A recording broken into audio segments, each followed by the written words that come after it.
بسم الله الرحمن الرحيم الحمد لله رب العالمين الصلاة والسلام على رسول الله وعلى آله وصحبه أجمعين أما بعد السؤال عن امرأة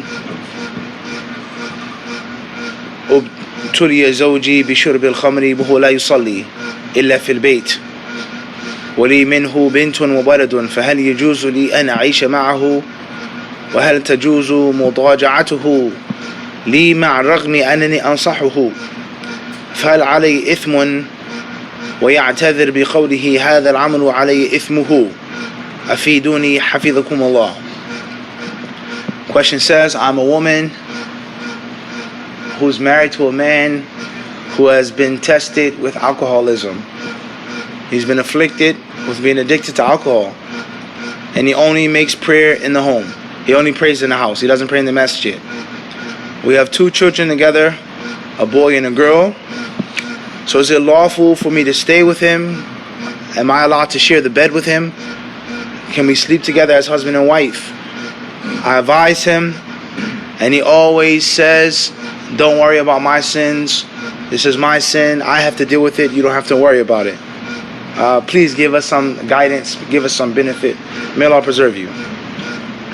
الجواب عليك أن تستمر في النصح وفي التوجيه وفي التخويف رجاء أن يقع ذلك منه موقعا وعليك أيضا أن تنبه بعض أقاربه رجاء أن ينصحوه ويحذروه ويقرأوا عليه الأدلة التي في إثم ولعن الخمر وشاربها وساقيها إلى آخره وفي أنها أم الخبائث وفي أن من أدمن شربها كان حقا على الله أن يسقيه من طينة الخبال التي هي عصارة أهل النار والأحاديث في ذلك كثيرة كما في تفسير ابن كثير عند قوله تعالى إنما الخمر والميسر والأنصاب والأزلام رجس من عمل الشيطان فاجتنبوه لعلكم تفلحون كذلك عليك أن تحذريه بالفراق وتقولي لا أستطيع البقاء معك رجاء أن يخشى من الفرقة ومعلوم أن أغلب أسباب الوقوع في مثل هذه الذنوب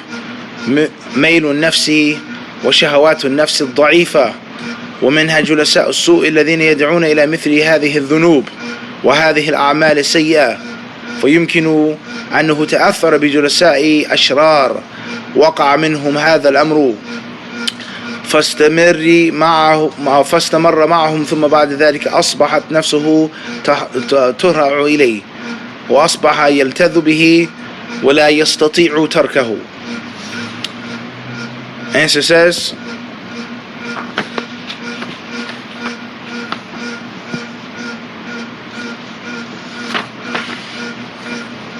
first and foremost, you have to keep advising your husband.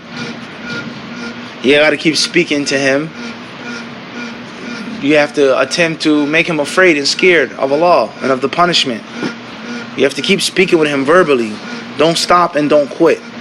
And perhaps, bi'idhnillahi ta'ala, eventually something will touch his heart. An arrow will land. You just keep shooting. And bi'idhnillahi ta'ala, somewhere, somehow, something will land and hit its mark. Secondly, you must tell some of his relatives, his family members, his friends. You have to tell them and allow them to advise him and to warn him and allow them to read to him and remind him of the proofs and the evidences concerning the sin of alcoholism and the curse of alcoholism. And those who drink alcohol, sell it, buy it, carry it, those who serve it are all sinful and they're all cursed. And you have to tell him, remind him that alcohol, wine, is umul khaba'ith, is the mother of all filth. It's the mother of all bad things, of all negative things, the mother of sins. And that it is upon Allah. Allah has taken it upon Himself. Haqqun ala Allah. Allah has promised that those who drink alcohol, He will give them a drink from a valley in hell which is called Tinatul Khabal. And Tinatul Khabal is basically the blood, the pus, and the excretions of the people of the hellfire. I.e. is a special place in hell for alcoholics. And there are many hadith concerning the sin of alcoholism, the curse of those who are addicted. As has been mentioned in Tafsir Ibn Kathir, Surah Al-Ma'idah, verse 90, Allah Azza wa Jalla says, إِنَّمَا الْخَمْرُ indeed, drinking, gambling, games of chance and superstition, things like this, these things are nothing more than filth and the handiwork of Satan. So avoid them in order for you to be successful. You must warn him that you'll leave him as well. And you have to tell him, I can't stay with you. It's impossible for us to live together. And perhaps he'll be afraid of the separation. Perhaps that will be an incentive for him to stop and for him to quit and for him to do what he needs to do. In most cases, people who fall into these types of sins and they become addicted, it becomes weakness of the soul.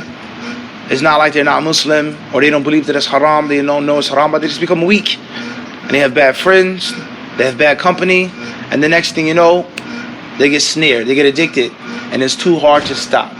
And it's difficult for them to stop even though they know that it's bad. So in most cases, this person has some bad company, some people that he sat with, some people that he was working with or friends with, and that's how he began to drink, and his soul became connected to it, and it became difficult for him to stop drinking.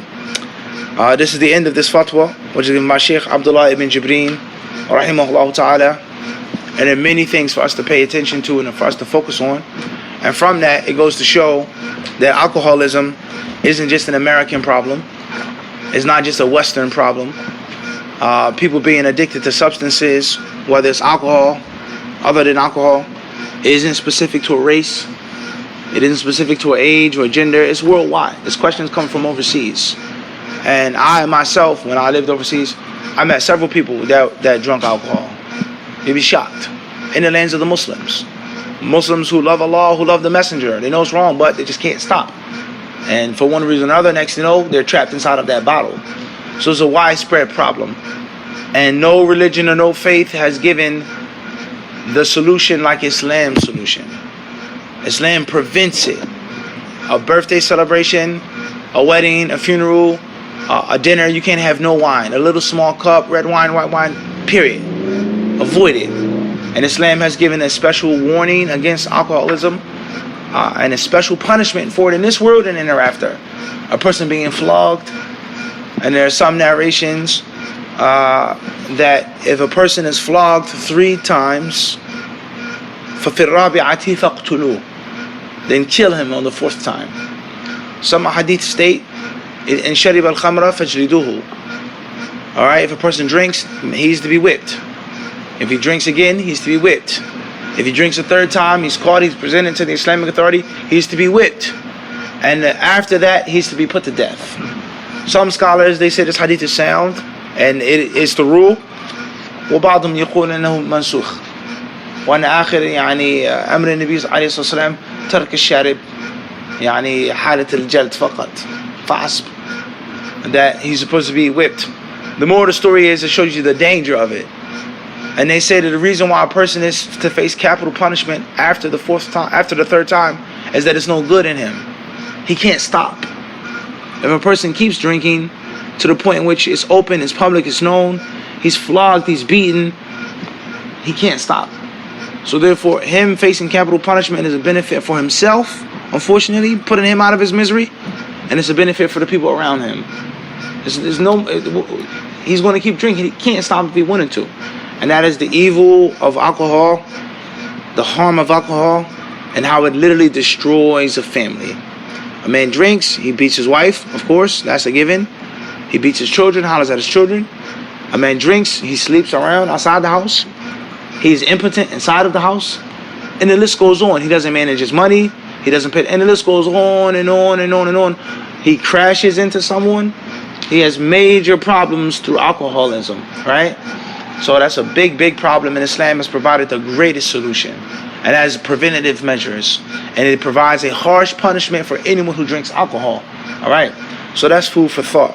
Last but not least, this goes to show that a righteous woman could be trapped with a wicked man. And if we don't say that he's wicked, he prays in the house, he drinks, of course those are evil deeds, he may be a good Muslim. He feels bad, but he performs acts which are wicked. It's a reality. And at the first step in any of these situations should always be advice, nasiha. And should always be talking, and should always be the triumph of dialogue. The triumph of dialogue. Let the words win instead of the physical actions, separation, so on and so forth. Nasiha. And of course, you see in this fatwa the dynamic of angles and leverage. Is that this person may not listen to you for one reason, but he may listen to you. You're older, he's younger, he has a different relationship. He's afraid of this brother, but he may not be afraid of him. So you have to know what angle and what leverage to use when talking to someone. Alright, so you have to know who to talk to. Alright, it's very important as well. And of course, consistency. And never give up and never quit and say, oh, the person's not listening anymore. There's no point in talking to them. I've told them. He says, keep talking. Keep giving advice. Keep giving advice. And perhaps something will land. And a person should never ever rush to splitting up the family unnecessarily. Shouldn't be hasty in granting a woman a talaq. You shouldn't be hasty in saying, oh, the marriage is invalid. You can't be with him. Ask for a divorce. Patience. And at the same time, or last but not least, this fatwa goes to show the importance of threats. And how threats mean something sometimes. Not all the time, but sometimes. And people need to be afraid sometimes. All the times that you complain to my wife, oh yeah, whatever, sure. I'm leaving. What? What do you mean? I'm leaving. Me and the children, we're leaving. Oh, wait a second. Hold on, slow down. Now things are different. So sometimes you have to turn up the notch of intensity on people. You gotta what? Turn up the heat sometimes. And then that shakes them up. There are incentives for people to do good and for people to stop doing bad. And many of those incentives are worldly. And the last thing I'll say was narrated from Uthman radiallahu anhu, and Allah la yaz'u bis-sultan ma la yaz'u bil-Qur'an. It's narrated that Uthman radiallahu anhu said that Allah will prevent people from drinking through the whip of the leader much more